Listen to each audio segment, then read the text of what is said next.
Welcome ST sports shop. তো আজকে আমার ফের জাহির ভাই আসলো।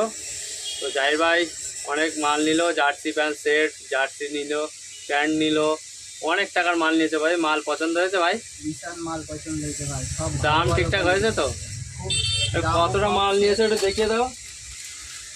অনেক টাকার মাল নিয়েছে ভাই, অনেক টাকা। দেখো দেখো নতুন নতুন মাস্টার, দেখো ম্যাচির এটা। তো ভাই দেখতেই পাচ্ছ অনেক টাকার মাল নিয়েছে। তো ভাই আমার দোকানের জন্য একটু কিছু বলো। তো সবাই এসটি স্পোর্টস শপে আসো, কম দামে ভালো ভালো মাল পাবে। আর এখানে আসলে বিশেষ করে আমার চ্যালেঞ্জ দেখে আসলে ভাই তো অনেক কম নেবে। একটু চ্যানেল নামটা বলে দাও তোমার। ফুটবল ভাঙর ফুটবল চ্যানেল নাম আছে ভাই। যারা ভাইয়ের ইউটিউব চ্যানেল বা ইউটিউবে এখনো ফেসবুকে যারা ফ্রেন্ড আছে আমার একটু ফলো করে দেবে। আর আমার ফ্রেন্ড যারা আসবে আরও ভাইয়ের একটু চ্যানেলটা সাবস্ক্রাইব করতে, ইউটিউব চ্যানেল খুলেছে ভাই নতুন, তা সবাই একটু সাপোর্ট করে ভাইকে। তো তোমরা আসো, তোমাদের কম দামের মধ্যে ভালো ভালো মাল দিয়ে দেবো। দেখা হচ্ছে পরের ভিডিও। টাটা।